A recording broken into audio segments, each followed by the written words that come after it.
to the Cities in Channel, you're all staying safe and well. Another, I didn't know that. We're going to have a look at the hard copy of the game. No half and halves on this channel. Half and half programmes, perhaps, or 70-30 if it's a City home programme. So we're going to have a look at City against Palace on the 12th of April 2025. What's interesting? Any facts and oddities in there? And yeah, interesting. There's about 3 or 4 columns I could have sort of got into more depth on today, but we'll stick to Alistair Mann today. We'll have a look at his before we go. A little bit more information on that. Of course, £4 for 84 pages available from Ignition Sports. So have a look at that, guys, if you want that. And subscription's still available, of course. So you get all the back copy stuff like that. Cover story this week, obviously an obvious one, isn't it? With Kevin there, Kevin on the front. Well, it's not Kevin, but obviously a Kevin fan. There's plenty of De Bruyne shirts knocking around yesterday at the game. I can tell you that. Although this one hasn't got De Bruyne on the back. It's got me on the back. There you go. Yes, just a charity game I played at Main Road. We got presented with I got presented with this wetting goal. So there you go. Well, I've talked about that before anyway. But if you're interested with obviously the IDOS on it. Anyway, let's look at this programme. Yeah, so obviously Kevin on the front. The concept of this is by Danny Lennon and it was drawn by Dave Flanagan. Yeah, so I don't think we need to go into too much description, do we? What's inside? Well, what did you know or didn't you know about City, of course? Interesting article where they look at buildings connected with City. It's called Manchester is Blue, and they looked at the Grand Apartments, which is on 1A Town Street. I think it used to be a hotel, now the Grand Hotel, of course. Now it is apartments. It was the home, of course, for certain City players at a certain time, definitely in the 60s. Buzzer was there when he first joined City in 1965. They moved him into the Grand Hotel. And other signings like Tony Buck, yeah, who almost had a run-in with the Cray brothers once, but that's another story. I think I've touched upon that in Tony Buck's tributes, etc., and of his book, The Main Man, of course.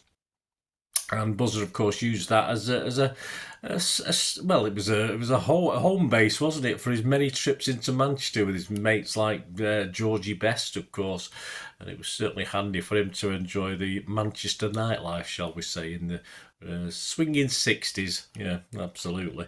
What didn't we know, or did we know about Palace, particularly second tier champions twice, 78, 79, 93, 94, the third tier champions back in 1920-21, and they won the full Members' Cup. That's better, more than we ever achieved in 1990-91.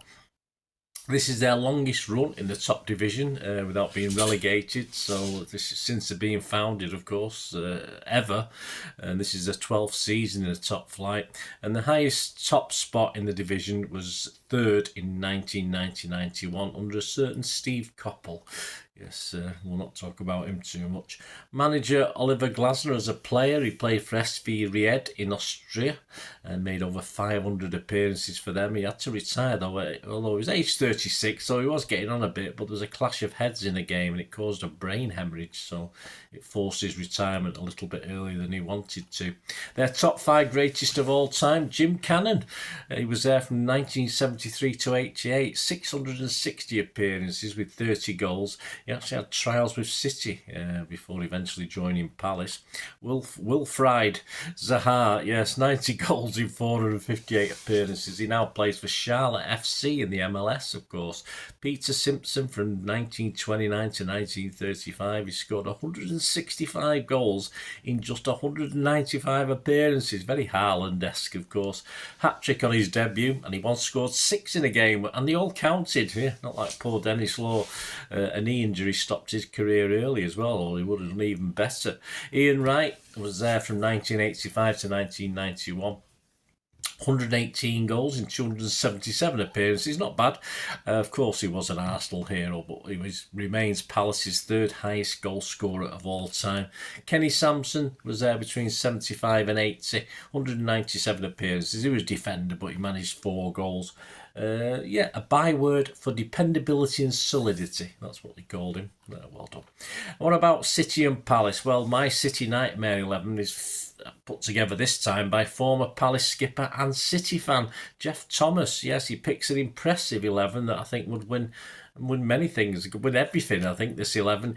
He did have a bit of a dither over the goalkeeper, though. He eventually plumped for Edison, just because of his style over Joe Corrigan. I would probably go Joe Corrigan all day long.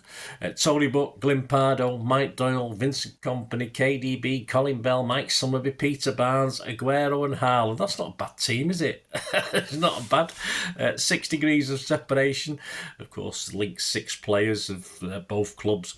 KDB starts the 2017-18 winning streak of 18 matches was ended by Palace, a 0-0 masterminded by a player, stylish French midfielder called Johan Cabaye, who of course was a target of a lot of tough challenges in his time because he had that bit of class, especially from one certain guy called Gareth Barry when he was playing for Everton. I'm sure he tried when he played for City. If he was there at the same time, probably not.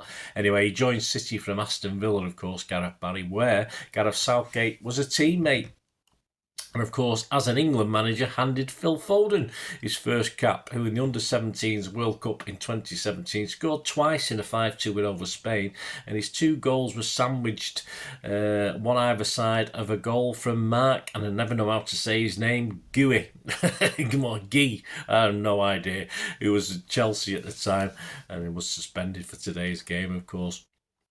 Our cover stars looks back at an old programme. It goes back to May 1989, City versus Palace. I was there that day. Both teams chasing promotion at Banana Crazy Main Road. Game was sponsored by Fifes, of course. Who else? On the cover, Neil McNabb, David Oldfield, Paul Molden, who scored 17 goals that season. Ian Wright and Marc Bright led the Eagles line. That was a potent attack. It ended 1-1. Yes, but it'd be remembered for Gleghorn having his second spelling goal in a space of a few weeks, I think. Yeah, he actually scored and then had to go in for the second half with an injury to Dibble, and despite a brave display was only beaten by an Ian Wright thunderbolt for the 1-1 draw. Of course, both clubs returned to the top division at the end of that season. One moment in time from Gary James looks back to the 16th of March 2002 in Keegan's City versus Trevor Francis's Palace. Pre-game, City were top, 2 points clear of Wolves with a game in hand as well. Palace were on a poor run though that season, 1 win in the last 7 games, and the image shows the ball hitting the net after Horlock headed home from a Shawnee Wright cross. It was City's 90th goal of the season. I think we go on to score 108. Horlock scored 41 goals in 232 appearances between 1997 and 2003. And of course, the Gene Kelly stand was reserved for away fans, unless away support was under 2,000, when it was then allocated to City fans. And the Palace fans in the picture are in the left-hand side of the North stand. There's only 1,184 of them made this game in a crowd of 33,637. Normally, that season, the only empty seats you'd find were in the away end. The game ended 1-0 and City won the title that year with 99 points. And finally, we'll check out Man of the Match. Never Meet Your Heroes, he's entitled this. So let's have a look at what Alistair has to say. And he's talking about Malcolm Allison, of course, links with Crystal Palace and City, of course. Malcolm Allison will always be remembered with great affection by fans of both City and Crystal Palace. One of the most high-profile figures in the game, he was flamboyant and outstanding off the pitch, but a genius and a pioneer on it. At City, Allison was the perfect sidekick to a legendary manager, Joe Mercer. The Blues won almost every honour in the game in the late 60s and early 70s. He also stepped up from assistant to become the main man in 71 and again in 79. Don't we know it? It was in between these two spells that Big Mal became a Palace legend as their manager. He set about transforming the South London club with a series of innovations, changing Palace's colours to red and blue stripes, and even altered the club nickname from the Glaziers to the Eagles. Malcolm mixed with celebrities, quickly became a cult hero and succeeded in lifting Palace's status to an unprecedented stated level, guiding them the then third tier club to the semi-finals of the FA Cup in 1976. When he resigned just a few weeks after that defeat, his departure was met with huge disappointment. Alisson returned to City in 1979 and embarked on a very different transformation. He moved on established star players like Asa Hartford, Gary Owen, Peter Barnes, replaced them with younger, untried players like Steve McKenzie, Michael Robinson, Steve Daly, for then a British record of £1.5 million. It was a puzzling time for City supporters. It was. As a young City fan, I was particularly confused. I could drink, I was all right. I could go to the games and get a few pints, so it wasn't too bad. I was particularly confused, says Alistair, as in the space of just a few months, all my childhood heroes were being moved on to be replaced by virtual unknowns. A decade later, in my first real job at Granada's Television in Manchester, Malcolm Allison was invited to be a guest on one of the first TV shows I ever worked on, Kick-Off. Remember that? As we waited for his arrival, I explained to a colleague that Big Mal had broken my heart a few years earlier by selling some of my favourite players. When the charismatic Allison walked confidently into our production room, he was every bit the flamboyant figure of old in a chunky sheepskin coat, telltale fedora, and puffing on the biggest cigar I have ever seen. As he sat down, my boss turned to him and said, "This young City fan has got a question for you." A hush descended and I was bright red with embarrassment before Alison stared straight at me and uttered, "Go on, son." I somehow managed to splutter, "When you sold all these great City players 10 years ago, did you have a plan?" Big Mal responded by tilting his chair backwards and placing his giant feet on the table. He then took the most enormous drag of his cigar before puffing out the biggest cloud of smoke I'd ever seen. Then, with a huge smile on his face, he stared straightly at me and said, "No, not really." The entire room exploded into laughter, and I soon realised why they say you should never meet your heroes. There you go, fantastic. I thought that was well worth sharing. Hope you enjoyed that. Yeah, good times. Well done. Thank you, Alistair, man. That was one of the best pieces I've seen in a City programme this season, actually. Very, very good, very good.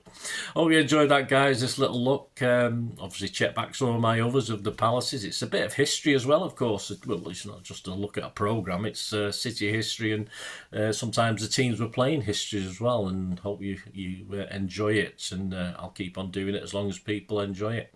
Thanks for watching. Leave us your comments. Yeah, if you can help support the channel, guys, might just be from being a subscriber or watching an ad or even being a member. I'm always after any support you can give me. That'll be wonderful, and all I ever ask you for you to do that is just keep watching and listening.